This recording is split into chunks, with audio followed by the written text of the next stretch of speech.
How's it going, guys? It's your boy Mike from Seattle, and I'm here with a good friend of mine, Justin, who also lives in Seattle. But since he retired from his regular job that he used to work at Amazon, he retired with real estate back in 2022. Now he's Mr. Worldwide. So Justin has 41 rental properties in the state of Wisconsin, Michigan, Iowa, and also here in Washington. He bought his first piece of real estate in 2016 when he started, and he retired in just 6 years in 2022. So Justin, welcome. Thanks for being here. How you doing? Doing awesome, man. I feel like a superstar. I made it to Millennial Mike's show. I mean, like, I'm moving up on the scales here. Well, you've done a couple of podcasts recently, and probably with people much more important or popular than me. No one as sexy as you, though. I mean, how many videos do you do? I'm surprised I'm not seeing the shoulders in the full guns today. Oh, I should have put the tank top on. It is hot. It's a little Yeah, toasty in here, and I got the window closed. yeah. Okay, so couple questions for you. So what I really like about Justin is he's very clever, and he finds lots of ways to make money with real estate.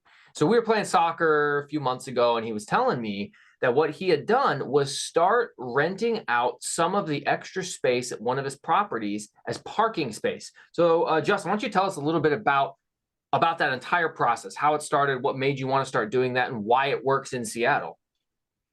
Right.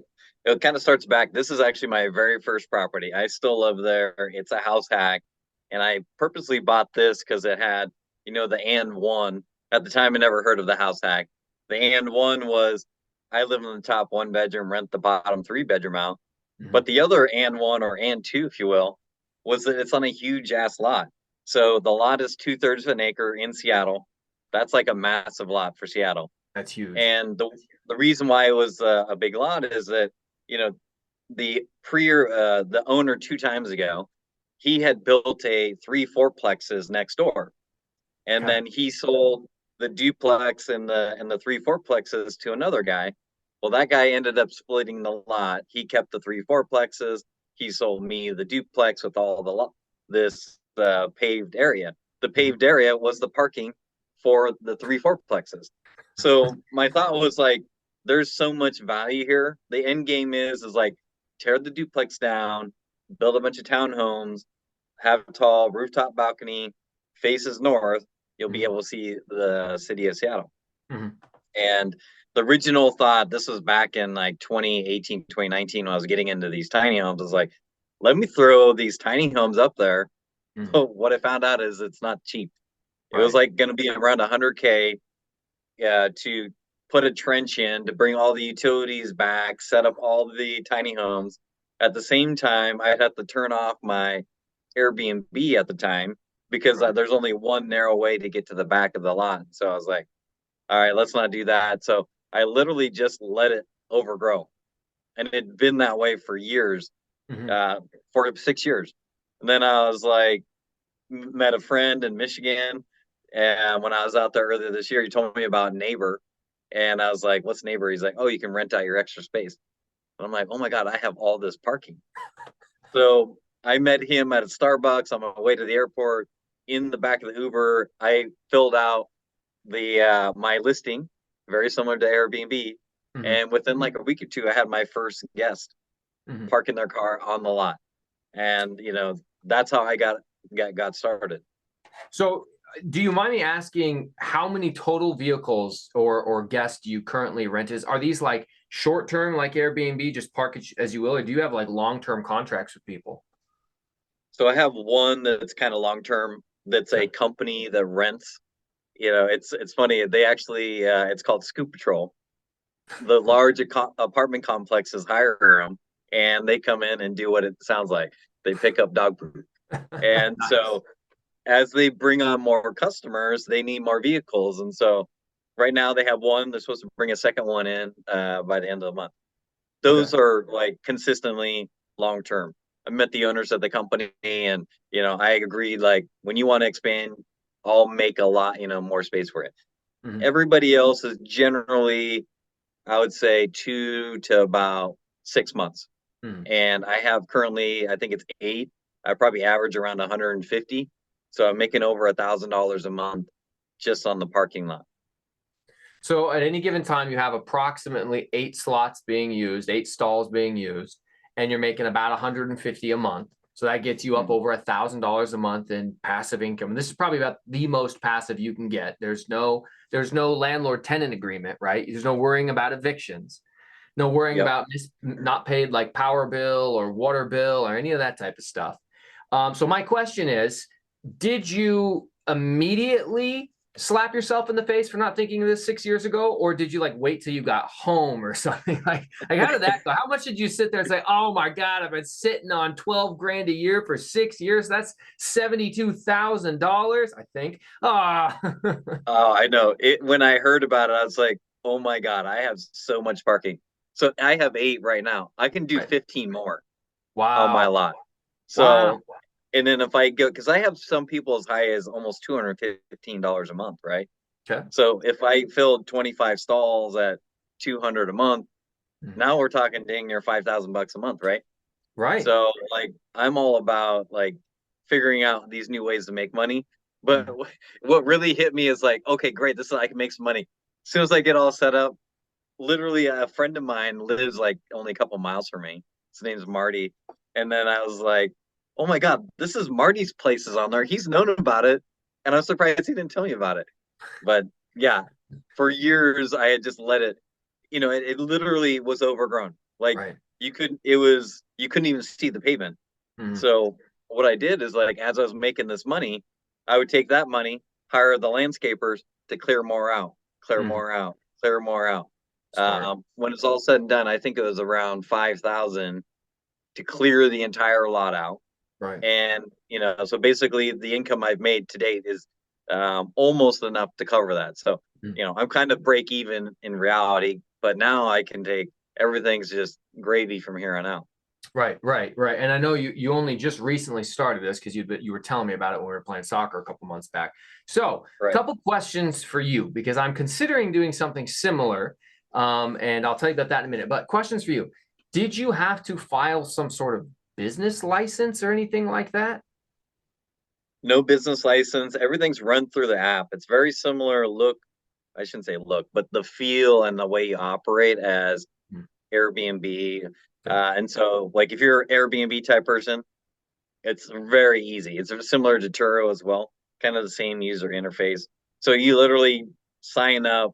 They don't, if you want to put your business in there, you can. So Mhm. you either put your social or your EIN for whatever business. For me, I was just like, well, it's a new income stream.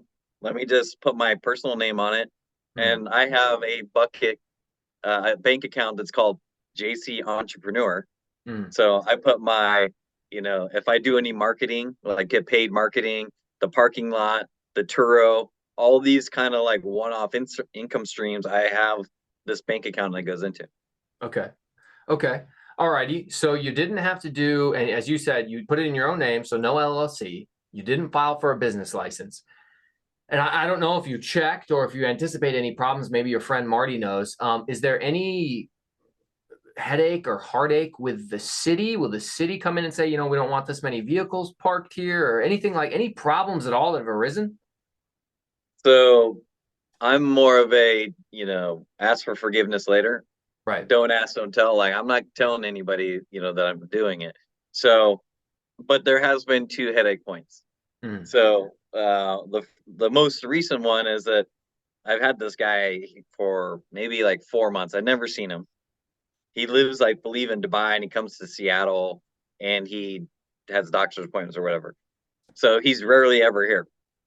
And so, come to find out, like he wasn't paying neighbor, which then neighbor pays me. mm, And so they're like, yeah, we need to remove his car from the lot because he's not paying. So then we went all the way to like I had actually the tow truck was coming the day to this day to pull the car out, and then he like finally magically made a payment. So that was one thing I had to do. That you know he ended up getting caught up. I think he's like 2 months behind or 3 months behind. Mm, So that's solved. He's back paying. Then the other issue I ran into is like right the very very first client. Like I'm in like you wouldn't even know that there's parking because it's behind my house, right? mm, So some kids, I'm imagining, came and vandalized my first neighbor Oh, tenant. And I'm oh, like, what in the heck? right. So they literally took, if you remember the club, Millennial Mike, you probably remember the club, for your Mm, car. yep. They took the club, bashed all the windows in, glasses everywhere, Nice. and they didn't steal anything, which is silver lining. But then I had to call like the client and be like, hey, yeah, somebody broke into your car. Mhm, I had to mhm. do the police report, and then thankfully they had insurance. They took care of it. And the next day it was all good. That's actually another question I was going to ask you. I was going to ask about things like setting up security. Do you have a fence or any camera systems out there, or is it just park at your own risk? So I label it as park at your own risk. Like I was saying, no one would be able to tell from the street it's there. Mm, And I do have cameras, not on the lot, but coming in and out of the lot. There is a fence, but it's not automated, so I just keep it open, right? right, right, So I don't claim to be secure. I say it's open, paved lot, and then generally what it's close to the airport, mhm, relatively low priced. So right, I get a lot of people that want to book it. right, right. I bet they want to park there while they're on a trip at the airport. In fact, I might even have to check on that next time. Yeah, yeah. Oh, Airport parking is about, if you're getting discounted, maybe it's like $9, right? mhm, So if you're gone for a month, that's mhm, $270 versus if you stay at my place, it's right, sub $200. right, right. Yeah, it's a deal. It's a steal. Do you have any type of special insurance? Anything like that? Did you call up your homeowner's insurance you had on this property and say, "Hey, now I'm going to be parking up to potentially 25 different, pieces of vehicles, whatever it might be that might have some value on it." I have two things. One is, I have a medium term rental.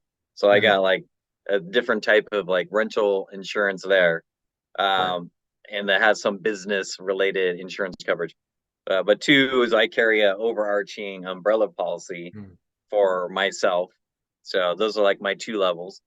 In the app, the on the renter side, they can choose to get insurance through the app if they want to as well. okay. Cool. Very interesting. So one of the things that when I heard you tell me this initially, and you were telling me about, oh yeah, I had this a lot, and I was like, well, the odds that somebody gets a lot like that in Seattle, where there's all this demand, I mean, fantastic for you, but that's a really tough thing to actually potentially shop for, and you just, well done, but like it's hard to like plan for that. But I was at work, and I'm a cop, and we're sitting around, we're at break, and we're all chatting, and I'm listening to these guys tell me about how they can't find anywhere to park their boats. They can't park their Mhm. boats. They can't park their ski-doos. They can't park their extra car. They all live in nice HOAs that say, "Thou shalt not do it on your house, in your grass, or on the street." So there's this giant problem with all of these, wealthy people that live in our area. Washington's a pretty high income state, and they have all these toys. It's very difficult to find parking. And I'm listening to these guys tell me how they called multiple different RV and boat parking lots that were totally packed. And they're having to Right. pay 250, 300 a month when they finally find one open slot. And it's like it's uncovered. It's literally just a gravel lot, some dude spray painted lines on, and there's a fence around it. And I'm sitting here, I'm like, you're telling me that I could just go buy 3 acres of undeveloped land, pay to put a fence up, put 400 slots in there and charge 200 a pop. I mean, I could find land for that for like 250 to 300,000 in the Pierce County area. And Yep. maybe my monthly payment on it's like, 3 to 5 grand, or I pay all cash. And I could be bringing in 400 spots times $150. I mean, like the numbers are insane when I started running it.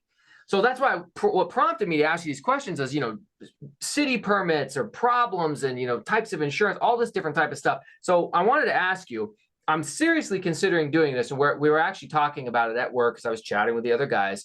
There's about 8 of us in my particular detachment. We're all thinking, hey, why don't we all pool our money?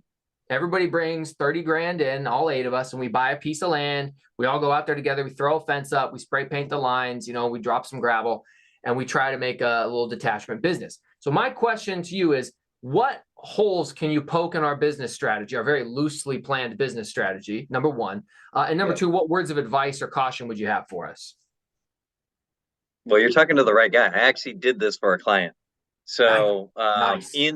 in Lakewood, a client of mine, a friend of mine, she was looking for more rental properties. Mhm. And in this specific area, there's a large lot, duplex in the corner, below market rents. And so it was kind of hard to cash flow out of the gate.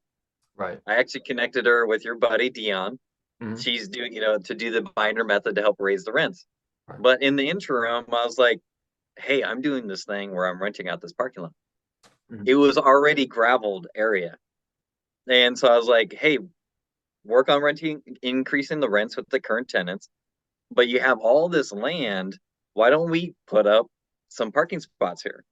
You Right. know, and the reason for why do the parking lot, originally we looked at, hey, can she do a single family, a dadu, a duplex? The short answer is she can do all of that on the lot. Mhm. Today's cost of to build versus the value of that build out with interest rates, not very big of a spread in that specific area. So, hey, let's get you money in the interim. Mhm. And so I connected with her after we got the property purchased. I went to Home Depot, bought a bunch of cones, laid all the cones out, hired a guy, did some drone footage, took all the pictures. She's already renting out, I think at least two spots already. Nice. So I'm imagining she's getting the same as me. So that's roughly $300, Right. right? And she has room for, I think she had 14 spots there. Mhm. Um, so that's what I help people do is like, how do they make the most money? Now back to you. The original question is shoot some holes into the plan.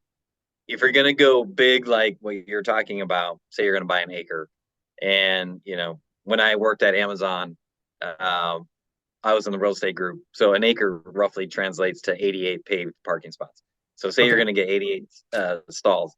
What you're going to run into there is like if it's in a well-known area, you know, there's potential that somebody would say, "Hey, you have a parking lot here. Let me check to see if the zoning allows for that." Mhm. So you'd want to make sure it has the right zoning. If it Right. has the right zoning, you're all good. Right. The second part would be is like, what's the cost of it? And then figure out does it pencil? And then what is the end game? Mhm. Like, do you want to keep it a parking lot in the end game, or in the end game, do you tear the parking lot out and then build multifamily there? So, Right. like, if I was you, like, find a lot that's in the path of progress, keep it as a parking lot, make some money there. But the end game is like the city moves out to you, and then Mhm. you build apartment complexes. That way you have multiple exit routes if you need to pull that lever. I really like that phrase you use. I've never heard it before. Find something in the path of progress. Make sure the city's already building in your direction. That is smart. I like it. I like it. I'm taking Right? notes. Okay, keep going. Keep going. Yep. So, and then in terms of the setup of all that, it's really low cost. I don't have any lines on my parking lot. I have a ton of space, and so I just say, "Hey, park close to the next one," Right. you know. Right. And so, generally speaking, it was like 2 to 3 feet between each of the cars. So Right. not that big of a deal. As I filled the entire lot out, then it'd become an issue, people getting in and jockeying around. Right. Um, at that point in time, okay, then I'll have to figure out how do I stripe everything, and Mhm. do I need to, I can remove even some more shrubs to get, increase my stalls. But I'm like, I have a good base now, and then I can build from there. Sure. Well, Justin, this is really impressive, and I appreciate you taking the time to have the conversation. I'm going to make sure all the guys I work with watch this video specifically because they're interested in doing this with me. And, why not? Got to get them into investing in real estate some way so they can make it to early retirement. Um, we're going to do a bunch more videos talking about seller financing, equity partnerships, and things like that. So make sure that you guys stick around for those videos, and we'll see you there.